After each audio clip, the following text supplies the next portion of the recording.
এই মানিকগঞ্জের magistrate court আছে, আছে না? আছে। এখান থেকে যদি আপনার বিরুদ্ধে রায় হয়, আপনি বলতে পারবেন না মানি না। এতটুকু আপনি বলতে পারেন যে হ্যাঁ আমি ন্যায় বিচার পেলাম না, আমি আর একটু উপরে যাব। যান আপনি মানিকগঞ্জের জজ কোর্টে যান। জজ কোর্ট থেকে যদি আপনার বিরুদ্ধে রায় আসে, আপনি বলতে পারবেন না মানি না। এতটুকু বলা যায় যে আমি ন্যায় বিচার পাইনি, আমি আরো উপরে যাব। কোথায় যাবেন? হাইকোর্ট। হাইকোর্টে। এটা মানিকগঞ্জে আছে। কোথায়? ঢাকা। ঢাকার হাইকোর্ট থেকে যদি আপনার বিরুদ্ধে রায় আসে, আপনি বলতে পারবেন না আমি মানি না, তাহলে রাষ্ট্রদ্রোহী মামলা হবে। সর্বোচ্চ এতটুকু আপনি বলতে পারবেন যে না এ রায় আমি ন্যায় বিচার পেলাম না, আমি আরো উপরে যাব। কোথায় যাবেন? Supreme court. সুপ্রিম কোর্টে। সুপ্রিম কোর্টের প্রধান বিচারপতি এখন যিনি আছেন, উনি যদি আপনার বিরুদ্ধে একবার রায় দিয়ে দেয়, সারা বাংলাদেশের 18 কোটি মানুষ মানতে বাধ্য। ঠিক। একবার বলেন না কেন? কারণ এই দেশে ওনার উপর আর কোন বিচারপতি নেই। মানিকগঞ্জবাসী এই যে 4টা ক্যাটাগরি বললাম বাংলাদেশে, এর উপরে আর কিছু নেই।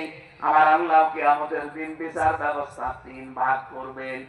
ওনার বিচারে 1 নম্বরে কোনো অবিচার বলে কিছু নেই, আছে? আল্লাহর বিচারে কোনো অবিচার, আরো জোরে বলেন, নাই। 2 নম্বরে আমার আল্লাহ পাক যদি ন্যায় বিচার করে কেউ বাঁচবো না, কেউ বাঁচবো না। 3 নম্বর একটা মাত্র পথ খোলা আছে।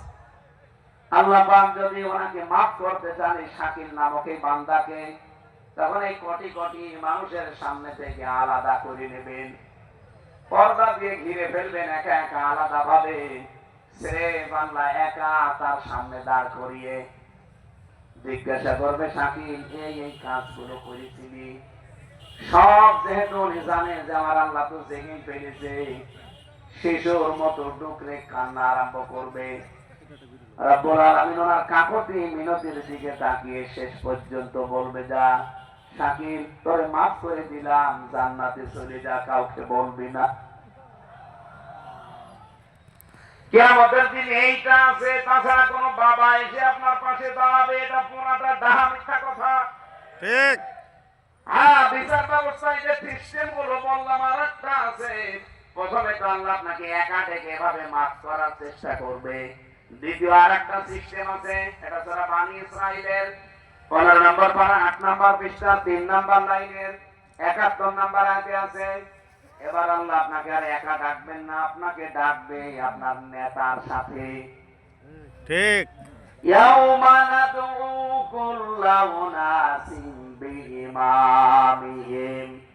আল্লাহ পাক বলেন প্রতিটি মানুষকে এবার দ্বিতীয় সিস্টেমে ডাক দেব তার নেতার সাথে। আগে নেতাকে, এরপরে কর্মীকে। মানিকগঞ্জবাসী আমি হাওয়া দেওয়ার জন্য, আপনাদেরকে ভোলানোর জন্য কখনো না, আমি কোরআন থেকে দলিল দিয়ে বলছি। কিয়ামতের দিন আপনি আল্লাহর সামনে দ্বিতীয় সিস্টেমে উঠবেন আপনার নেতার সাথে।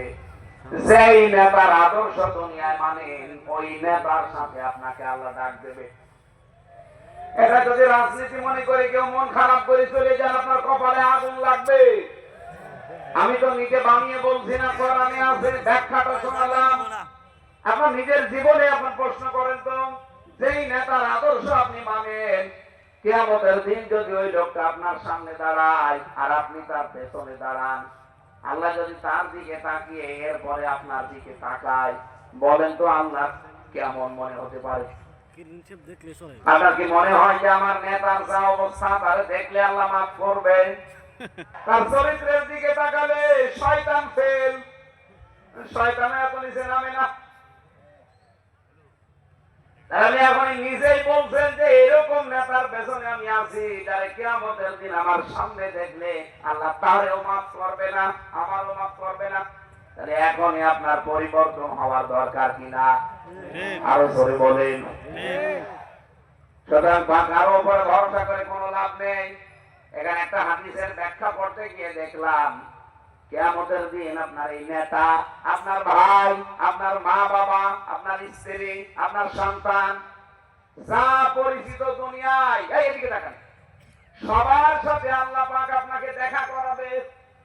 দেখা হলেই তারা পালাবে। ইয়াউমা ইয়াফিরুল মারউ মিন আখিহি ওয়া উম্মিহি ওয়া আবিহি ওয়া সাহিবাতিহি ওয়া বানিহি ওয়া ফাসিলাতিহি আল্লাতী তুবি।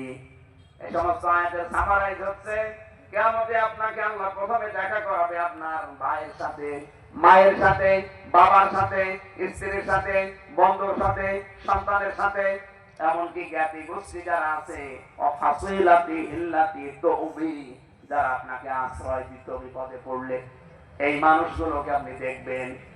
কিয়ামতে এরকম চাটিয়াল ময়দানে যখন উঠে দেখবেন, ওই তো আমার ভাই দেখা যায়, সঙ্গে সঙ্গে সে পেছন দিকে পালাবে।